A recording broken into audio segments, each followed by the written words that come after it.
po sa inyong lahat. Narito po ang weather update ngayong Friday, January 3, 2025. At iyan ay iulat sa atin ng ating partner. Pasok, partner! Inyo nakikita, patuloy pa rin ang pag-iral ng amihan o northeast monsoon sa extreme northern Luzon. Samantala, ang shear line ay naapektuhan ang malaking bahagi ng northern Luzon at silangang bahagi ng central Luzon. Mula ngayon hanggang sa 2 hanggang 3 araw, inaasahan ang paglakas ng amihan at maapektuhan ang malaking bahagi ng northern Luzon at ang shear line, inaasahan ng maapektuhan mostly itong silangang bahagi ng northern Luzon at central Luzon.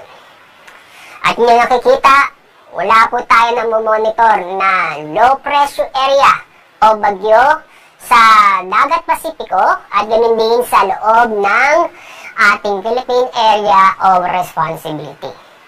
At sa araw nito, sa ating lagay na panahon, inaasahan ang maulap na kalangitan na may mga kalat-kalat na pag-ulan at thunderstorm sa Batanes, sa Cagayan, Isabela, Kalinga, din sa Apayao, Mountain Province, Ifugao, at Palawan.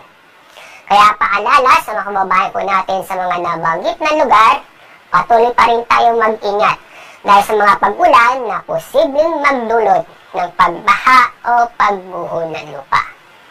Samantala, ang nalalabing na bahagi ng Luzon, kasama rin ang buong Kabisayaan at ganoon din ng buong Mindanao ay makakaranas ng maganda at maaliwalas ang panahon kung saan ay bahagyang maulap hanggang sa maulap ang kalangitan.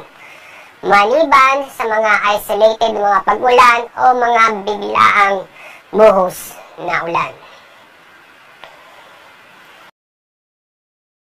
Ngayong araw, wala po tayong gale warning.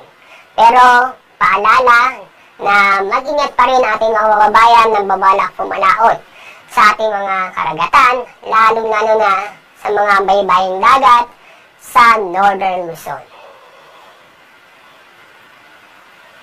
Ang araw po ang sisikat sa ganap na 6:22 ng umaga, ang araw na lulubog sa ganap na 5:39 ng hapon. Hanggang dito na lamang po at naway nakatulong kami kahit sa maliit na bahagi ng aming kaalaman.